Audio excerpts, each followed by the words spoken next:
Irmãos e irmãs, essa geração é uma geração má. Então venha na terra hoje, Jesus, para você ver como é que está o negócio. Essa geração é uma geração má. Era e foi, né? E Jesus está se queixando do desperdício. Nós estamos aqui no capítulo 11 de São Lucas. Jesus está olhando e pensando: depois de tudo que eu falei, tenho falado, depois de tudo que eu fiz, que resultado deu? Aquele sentimento que às vezes a gente tem na vida, né? De estar enxugando gelo, né? A gente fala, parece que eu estou enxugando gelo, parece que eu estou dando banho em porco, né? Acho que eu estou falando com uma parede, acho que era melhor falar com aquela porta. Jesus viveu isso no seu ministério também, né? Esse sentimento de que eu estou dando muito para colher pouco, podia ter dado menos, já que não ia colher nada. Uma geração má, que fica pedindo um sinal. Jesus tinha acabado de fazer o sinal que era curar aquele homem mudo, possesso pelo demônio. E aí tinham dito, ele expulsa demônios porque está possuído pelo Beelzebu, o príncipe dos demônios. E aí foram de novo pedir a Jesus, não, então faz um sinal. Vamos botar fim nessa discussão, né? Vamos dar razão para aquilo que o Senhor fala. Faz um sinal, faz um milagre. E Jesus fala, não, mas não vou fazer mais também não. Porque veja, qual é a finalidade dos milagres? Qual é a finalidade das bênçãos, né? Qual é a finalidade de Deus intervir na terra? Qual é a finalidade do pelo do braço arrepiar num momento da celebração? Qual é a finalidade disso? Isso aponta para algo, que é a conversão, as boas obras e o caminho de ser discípulo de Jesus. É por isso, meus irmãos, que a gente vive num tempo onde Deus, claro, nunca vai deixar de fazer as suas misericórdias, mas é por isso que a gente vive num tempo onde vai ficando cada vez mais escasso os milagres, vai ficando cada vez mais escasso, às vezes, a manifestação de carismas do Espírito Santo. Por quê? Porque a finalidade disso tudo é que em nós seja despertado um desejo de conversão, de aproximação de Cristo, de doarmos a nossa vida a Ele, colocar a nossa vida a serviço dEle, e de crescermos na santidade, nas virtudes, nas bem-aventuranças. E Jesus está dizendo, mas vocês são maus. Nunca é hoje o dia que vocês vão mudar de vida. Vocês são maus. Passa o tempo todo comigo. A primeira pessoa estranha que chega, a primeira coleguinha que chega, né? O primeiro coleguinha que chega leva. Às vezes parece que a nossa cabeça simplesmente não muda.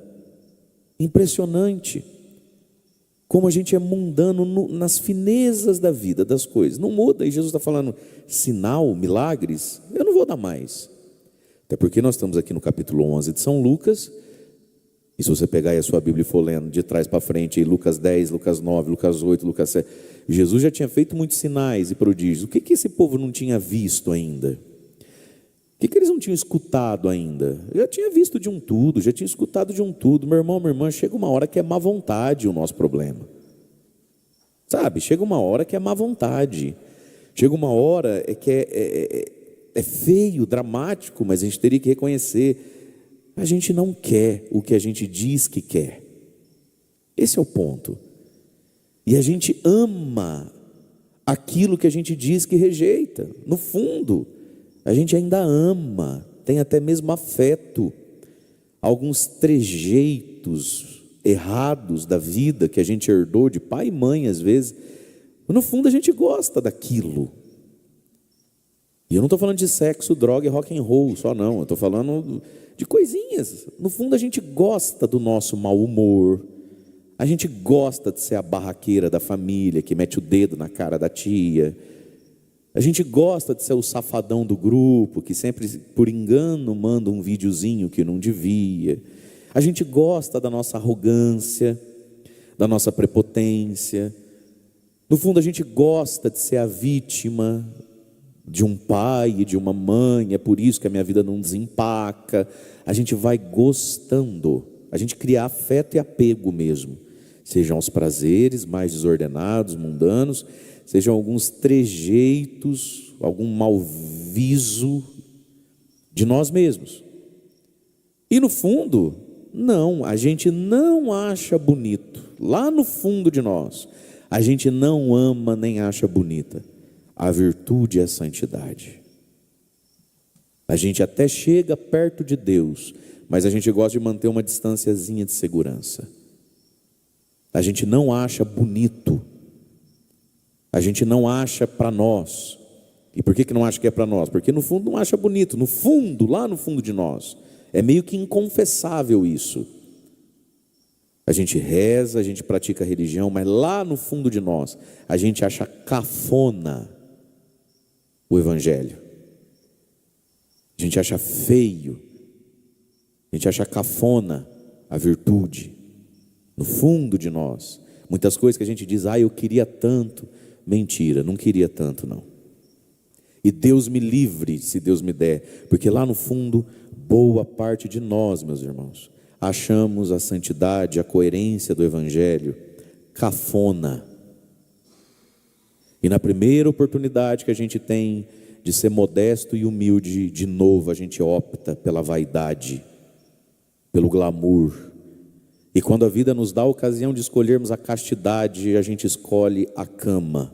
Quando a vida nos dá a oportunidade de escolher o perdão e a generosidade, a gente escolhe a polêmica, a briga e o bafafá. Quando a vida nos dá a oportunidade de perdoar, de esquecer, a gente acha cafona, a gente acha que a gente é bobo, bonito mesmo, a gente acha é por pingo no i. E aí os exemplos são infinitos. A gente acha cafona o evangelho. Esse problema que Jesus está falando não era só daquele tempo, é de hoje também. Uma geração má, a maldade da falta de conversão, a maldade da falta de coerência com a vida. E essa cegueira, muitas vezes, até mesmo intelectual, de não saber colocar o evangelho como fundamento e estrutura da minha vida, da roupa que eu vou escolher para vestir, ao vocabulário que eu vou usar para com aquela pessoa. Muitas pessoas parecem que tem um tapo de burro na inteligência. É impressionante como a gente consegue desvincular. A igreja e a missa ficam aqui e a gente não fica sem. A gente vai, a gente não perde. Mas a gente desvincula o que a gente celebra, o que a gente reza, da roupa que a gente veste. A gente desvincula o que a gente reza e o que a gente celebra da nossa vida financeira e do como eu lido com o dinheiro, com quem me deve, com quem eu tenho que pagar e com o pobre que bate a minha porta. A gente desvincula o que a gente reza, o que a gente celebra, com as fotos que vai postar no Instagram, o tanto de cerveja que vai beber com os parentes. A gente desvincula o que a gente celebra da nossa vida afetiva, psíquica, na hora de escolher o que a gente vai alimentar como mágoa, como raiva, como calúnia, como fofoca. A gente desvincula o que a gente reza, o que a gente celebra, da vida lá fora na hora de competir com o outro, por um negócio, por um candidato, por qualquer coisa. Parece que a religião é um negócio que a gente tem, não larga. Mas no fundo ela não tem nada a ver comigo. Ela não permeia a nossa vida, é o que Jesus está falando daquele povo. E aí ainda a gente coloca assim, sempre lá na frente, o que já poderia estar sendo agora. Senhor, então faz mais um sinal. Não, porque se você fizer mais um sinal, aí quem sabe eu tiro essa dúvida do meu coração, se você é ou não é o Messias. Você não quer tirar essa dúvida do seu coração. Essa é que é a verdade. A gente conhece muita gente assim, Deus nos livre de sermos assim. Eu não sei, eu não me sinto pronto. Fala logo o que você não quer. Então, o povo vinha para Jesus como que, não, se ele fizer mais um sinal assim bem, então a gente tira essa dúvida do coração. Meu irmão, você não tirou essa dúvida daí ainda porque você não quer. Porque no fundo você se apaixonou pela dúvida. Tem gente que gosta de ter a dúvida. Será que eu preciso ir na missa mais vezes, além do domingo? Eu não sei. Eu precisava tirar essa dúvida. Então, se eu for no Terço das Rosas hoje e ganhar a rosa, o buquê e o espinho, aí eu... É que você está gostando do que a dúvida te dá. E a dúvida te dá o direito de ficar na cama ao invés de acordar cedo. Não, mas se eu for lá e o padre falar algo assim que me toca, se cantar... E tem gente que pede para Deus uns sinais assim, impossíveis até para Deus, né? A pessoa força a mão de um jeito também, né? Por quê? Porque a dúvida nos dá algo. É ou não é? Acho que eu vou lá em Aparecida do Norte, fazer uma peregrinação. Esses dias veio um aqui. Tem gente que não tem medo de tomar uns tapas mesmo, né? É que a gente só late. O cachorro que late não morde. Se eu fosse uns 15 centímetros mais alto, eu tinha avançado na goela do peão. O cara me vem, não sei de onde, participar de uma missa aqui, para dizer que me ama, que é meu fã, que quer tirar uma foto, e sai com essa. Porque inclusive, padre, eu vim na missa aqui de acompanhar, pedindo a Deus um sinal. Assim, para São José me deu sinal se a gente casa ou não casa nesse ano que vai entrar agora. Falei, mas vai quanto tempo? Eu achei que era casado. Vai quanto tempo vocês estão juntos? Vai para 14, amor, 13. Ela, quase 15 anos, padre. E ele veio pedir um sinal para São José, se ele tem que sair de um pecado que ele comete há 14 anos. Você olha e fala, não é possível. É pegadinha do malandro. Falei, quer ver o Serginho Malandro sair de dentro do ambão? Yeah! Falei, não é possível que eu estou vivendo isso, cara. Né? Qual sinal esse homem não teve? O que ele não ouviu? Mas ele gosta da dúvida, porque a dúvida dá o direito a ele. No tempo da dúvida, essa reticência dá a ele o direito de continuar não vinculado a uma mulher para sempre. Ele gosta da dúvida. Ele não vale muita coisa mesmo, coitado. Só pode. Falei, meu irmão, você jura para mim que você é burro, igual eu estou achando que você é burro? Porque eu preciso sair daqui achando só que você é burro. Porque se você não é burro, você não vale nada. É de duas uma. Ou você é safado num nível que nem o demônio conhece, ou você só é meio burro. Não, padrão, acho que eu sou só meio burro. Então vamos orar e pedir sabedoria. Vem cá, São José, toca na inteligência desse meu irmão. Aí você vai acalmando, né? Desse meu irmão, Jesus, derrama sobre ele sabedoria. Mas a vontade que dá é de jogar lá embaixo. Não é possível um negócio desse. Mas veja, meus irmãos, aí eu pude e disse, falei, filho, você não precisa de sinal nenhum, é que você gosta da dúvida. Aí eu vi que era meio burro mesmo, que o olho chega trança, a pessoa não entende o que você está falando, sabe? Esse povo que vive enfurnado em TikTok, grupo de WhatsApp, eles não conseguem mais nada na cabeça deles. O cara precisa de um sinal, se ele tem que casar na igreja depois de 15 anos, que sinal que ele precisa? Além, óbvio, do sinal de que não estão para se largar, não estão para se separar, não vai casar na igreja com uma mulher que você está querendo pedir divórcio agora, ou um homem vice-versa. Vocês estão entendendo, que vocês também são inteligentes, amém? Sim ou não? Ou é tudo igual o homem que veio aqui no pé do santo? Ah, que bom! Mas veja, gente, filho, você não precisa de sinal, é que você gosta do que a dúvida te dá. Tem ela te serve em todos os sentidos, mas se amanhã eu não quiser, eu não tenho muito drama para soltar e pegar outra. Uma geração má. A gente começa a gostar da reticência, a gente começa a gostar da dúvida. Por quê? Porque a gente sabe que quando a gente chega perto de Deus, Ele vai pedir alguma coisa. Isso é um fato de todo ser humano. No fundo, a gente sabe que se a gente chegar perto, Ele vai pedir alguma coisa. Esse é o ponto. Voltando então no exemplo. Eu não me sinto pronto para casar, eu não me sinto pronto para fazer um acampamento, depois de 12 anos, 11 anos tendo acampamento na cidade, todo mundo já fez, eu não me sinto pronto. Não se sente pronto? O que a pessoa está querendo dizer com isso? Eu sei o que Ele vai me pedir, e eu não quero ouvir o que Ele vai pedir. Porque eu sei o que ele vai pedir e eu não estou querendo dar o que ele vai pedir. Eu sei que ele vai me pedir para mudar isso, para fazer aquilo, para começar tal coisa, para mudar tal situação. Eu sei. Gente, nós todos sabemos que se a gente chegar perto de Deus, Ele vai pedir. E é por isso que muita gente não chega perto. E aí quer dar esse migué em Jesus. Não, eu precisava de um sinal para tirar minha dúvida, para dar um passo. Mentira, não é isso. É pior que isso. Antes fosse isso. Todos nós, a geração de Jesus aqui, todos nós, gente, nós temos notícia de milagre, de bênção todo dia. Deus já foi com você e comigo. Deus já foi evidente nas nossas histórias quantas vezes. Não foi uma, não foi duas. E Jesus hoje está chateado, fala, caramba, na hora H da vida você se comporta igual o pagão para o qual eu não fiz nada. Você se comporta como se nunca tivesse me escutado, me visto, me sentido, como se eu nunca tivesse tocado na sua vida. Eu acho que eu vou parar de fazer sinal. E aí Jesus vai dizer, nenhum sinal será dado mais, a não ser o sinal de Jonas. Com efeito, como Jonas foi sinal para os ninivitas, assim o Filho do Homem, eu serei sinal para essa geração. Quem foi Jonas? Um profeta que não fez milagre. Jonas, você lê o livro de Jonas, o que você vai ver lá?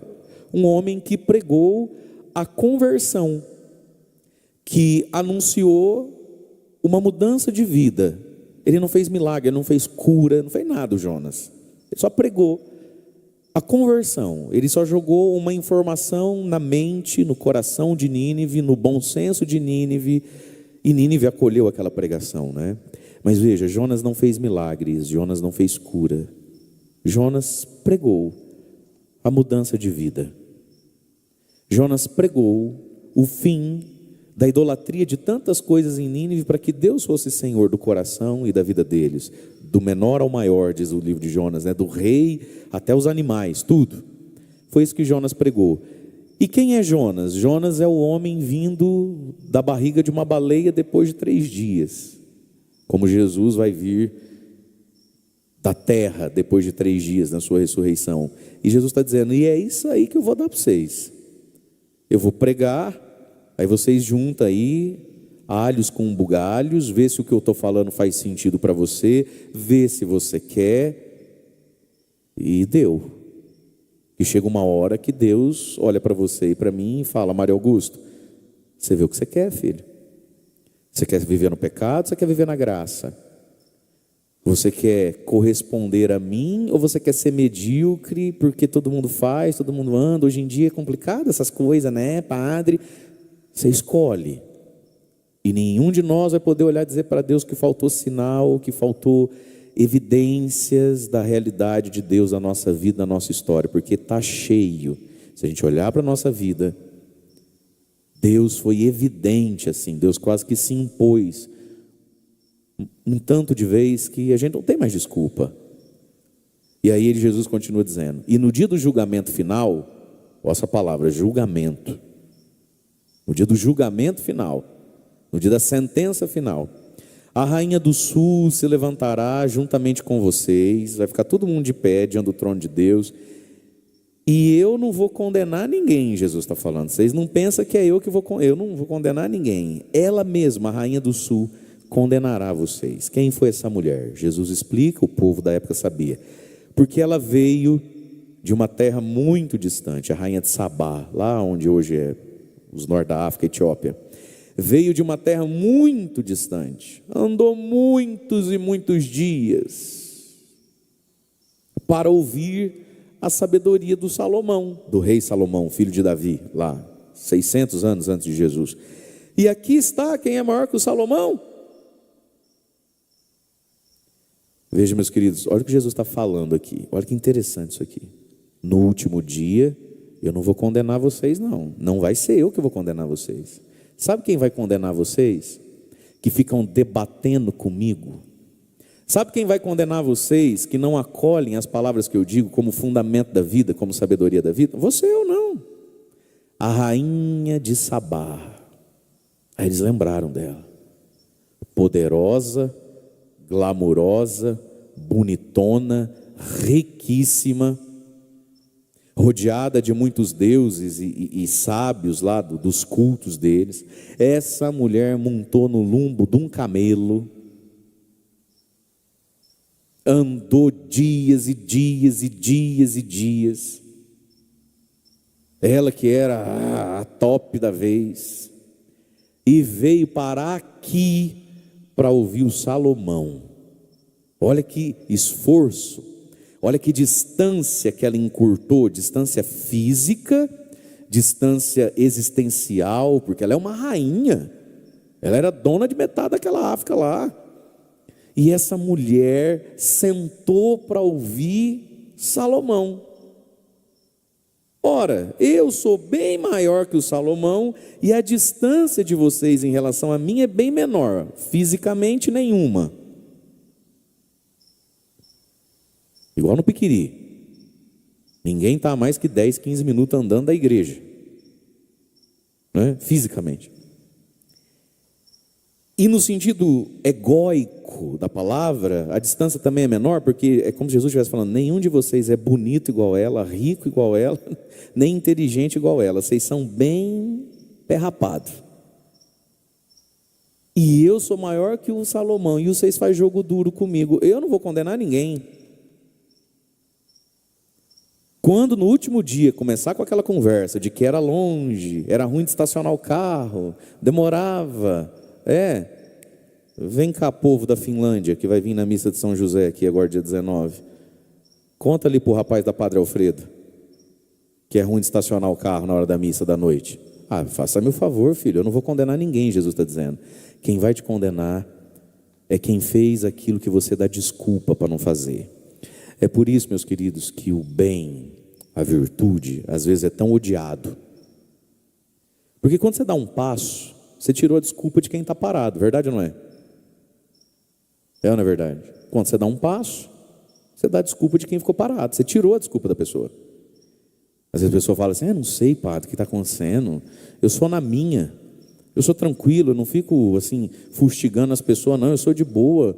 Mas parece, sei lá, eu conversei com a mulher, falei: mulher, acho que a gente precisava ir na missa certinho, todo final de semana, faça sol, faça praia, né? Levar essas crianças, mudar algumas coisas aqui em casa, é muito celular, vamos diminuir isso aqui, prestar mais atenção nos filhos, ficar mais eu e você, né? Sei lá, estou cuidando da minha vida, estou fazendo tudo certinho. Eu não sei, parece que a gente começa a viver melhor, assim, não estou falando nada para ninguém, as pessoas vão pegando birra. Minha mãe, minha cunhada, fulano lá no emprego, a pessoa fica agora beliscando a gente o tempo todo. É por quê, meu irmão? O bem, a virtude, quando alguém o faz, ele acabou de tirar a desculpa de quem não faz. E aí o povo começa a dizer assim para você: está querendo bancar a santa agora. É um outro jeito de dizer: você está me complicando. Agora você é o santo, né, fulano? Agora chegou o santo. Chegou o santo, agora tudo é Jesus. Agora ele se acha melhor do que nós aqui, comadre. É o outro jeito de dizer: filha da mãe, você está tirando as minhas desculpas. Eu podia estar na mesma missa que você estava e chegando agora, para o mesmo almoço que você está chegando agora, mas eu, carnal e pecador que sou, estou grudado numa lata de cerveja desde as 9 da manhã, e você acabou de tirar a minha desculpa. É por isso que o bem incomoda tanto, fustiga tanto. É por isso que muitas vezes tudo aquilo que é virtuoso e verdadeiro é debochado e desincentivado, porque questiona as desculpas que a gente tinha até agora, não é? Exemplo, outro e último, para avançar com a homilia. Às vezes, de vez em quando, a gente percebe um amigo, uma amiga nossa, alguém, né, que está emagrecendo, está ficando mais bonito, mais fitness, né, mais ajeitadinho, né, está melhorando tudo. As pessoas falam mal, né? Nossa, fulano está na vaidade agora, fulano está não sei o que, não sei o que, não sei o que. Ué, eu não sei, numa dessa ele foi no médico, o médico falou: está com uma gordurinha no fígado já, essa tua pressão não está legal, era bom ir atrás, era bom cuidar. Mas no fundo, uma pessoa que às vezes começa a cuidar da saúde, por óbvio que eu não estou falando desse excesso de vaidade que também a tocar nesses assuntos é enxugar gelo. De onde você menos espera, você se assusta. Você está entendendo o que eu estou falando? É que uma pessoa, quando começa a cuidar de si, no sentido da sua saúde, né? Ela acabou de tirar a desculpa de todos nós que dizemos que não cabe, não dá tempo de ir na academia, fazer não dá, porque minha vida é muito corrida, acabou, filha da mãe. Então lá dentro do coração começa, é vaidade, não sei o quê, não sei o quê. É ou não é verdade? Eu não sei, aí exemplo outro, eu não sei para que essa rezação, já não foi ontem, para que não sei o quê. É porque você está tirando a desculpa de quem não larga do celular para rezar um terço nunca na vida. Geração má, a maldade do coração, o coração que não quer se devolver a Deus. Então Jesus usou o exemplo de Salomão e está falando, eu sou maior que o Salomão. Como é que eu, sendo maior que o Salomão, estou dando menos resultado que o Salomão? E isso, meus irmãos, vale para a nossa vida de fé, sabe? Jesus disse, a quem muito foi dado, muito será cobrado. Às vezes nas andanças da vida a gente vai vendo tanto fruto bonito, maduro, consistente, grande, em lugares muito improváveis, porque o que determina mesmo o fruto, muitas vezes é a qualidade da terra que recebe aquela semente. Essa é que é a verdade. E aí Jesus continua dizendo aqui, o outro exemplo dele. Agora ele vai falar do profeta Jonas de novo. No dia do julgamento, eu não vou condenar ninguém. Os ninivitas vão ficar de pé junto com vocês. E são eles que vão condenar vocês, porque eles se converteram. E ó que os bichos eram danados, hein? Nínive era virado no giraia. Deus já estava para tacar fogo lá. Então eles se converteram, assim, eles eram muito pecadores e se converteram com um remédio, com uma aspirinazinha, um Dorflexzinho chamado Jonas. E aqui está quem é maior que Jonas. Aqui está a quimioterapia do céu. E eu não consigo curar vocês, cara, vocês não reagem. Então Jesus está falando, olha, os ninivitas eram ruins com força. O Jonas não é que era ruim, o Jonas era um bom pregador. Mas convenhamos, o Jonas era um cara igual a nós. E olha, eles pegaram o Jonas e resolveram a vida deles ouvindo Jonas. Aqui está quem é maior que Jonas, você não resolve nem a data do casamento. Mas aí ficou difícil, né, meu filho? Eu não vou condenar ninguém. Quem vai condenar vocês é quem fez aquilo que você dá desculpa para não fazer. Aí isso aqui valia para o povo que estava ouvindo Jesus naquele dia, né? E vale para nós que estamos ouvindo Jesus agora, e eu me incluo, porque o ouvido mais perto dessa boca é o meu. Ensinamento 2. Quando Jesus diz, eu sou maior que Jonas, eu sou maior que o Salomão, Jesus também, se hoje, né, a gente poderia olhar assim.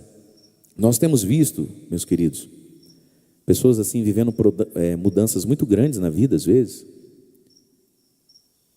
por causa de pessoas e de palavras que são menores que Jesus. Olha o que tem de gente aí que às vezes está se encaminhando, se reenquadrando com a vida, por causa de um coaching, por causa de uns videozinhos de palestra motivacional. O que tem de gente que resolveu às vezes parar de ficar alimentando birra e perdoar, e parar de ficar falando mal dos outros, porque às vezes recebe esses videozinhos, né? Aí você não sabe se o cara é pastor, se ele é coaching, o que é aquilo. Aí tem uma musiquinha no fundo, faz lá uma historinha, porque a águia, quando perde a pena, é aí que ela voa. Sabe essas coisas assim? Bem aguada, etérea. E a pessoa olhando para aquilo, que é um aspecto da verdade. Às vezes ele muda muita coisa na vida dele, não é? E Jesus está falando, tem uma galera aí suando a camisa, por causa de parcelinhas da verdade que entram no ouvido e no olho deles. E nós precisaríamos olhar para nós, meus irmãos. Tem uma gente aí, tem gente dando um show de capacidade de mover a si mesmo, dilatar a si mesmo, por causa de palavras humanas, que têm sua beleza e seu tanto de verdade. E nós estamos ouvindo o próprio Jesus, o próprio Evangelho. Um exemplo? O próprio Jesus diz: não tenhas medo, coragem sou eu, eis que estou convosco todos os dias, até o fim do mundo. E parece que isso não cura os nossos medos. Aí um outro vai lá e escuta uma história do leão que subiu a montanha e não sei o quê. O cara sai dali porque viu isso, ele resolve vencer todos os medos da vida dele. E a gente está comungando todo dia, tem o mesmo medo há 10 anos. Eu sou maior que Jonas, eu sou maior que Salomão. Nós não podemos frutificar menos do que quem tem frutificado sem a palavra de Jesus. E aí então Jesus vai dizer de si: eu sou maior que Jonas, eu sou maior que o profeta e o rei Salomão. Ensinamento número 3, a gente deveria então olhar hoje para a nossa vida. Será que dentro de nós, lá no fundo da nossa cabeça, lá no fundo do nosso coração, não tem algo ou alguma palavra, algum conceito sendo maior do que a palavra de Jesus dentro de nós? Se a gente não cuida, não é que a gente acha que Jesus está errado, não, pelo contrário. Mas às vezes lá dentro do nosso coração pode ter uma palavra sendo maior que a palavra de Jesus na balança da vida. Quantas vezes um padre escuta, né? Não, padre, assim, eu entendo o que o senhor está falando, mas é que eu penso assim, porque, por exemplo, a minha mãe sempre me ensinou, pronto, dentro desse coração tem Jesus num prato da balança. Os mais velhos vão lembrar dessa balança, né? Tem um prato da balança, está Jesus, e no outro é que eu penso assim. Percebe? Quem é maior dentro de mim? Eu ou Jesus? Quem é maior dentro de mim? Jesus ou eu? Não, padre, eu entendi, não é que está errado, mas é que eu acho. Já encontrei o seu Jonas, o seu Salomão em você, é você mesmo. Não, padre, não é que está errado, mas é que assim, por exemplo, até esse dia eu estava lendo um livro, aí o autor falou, já sei quem é maior que Jesus, o autor que você não sabe nem citar o nome. Percebe? A balança, né, dentro de nós. Não, pá, tá certo, mas assim, se você ver, por exemplo, é que eu fui educado de um jeito, é que a gente assim, a gente é da família tal, né, e nós lá os tal, a gente sempre, entendi.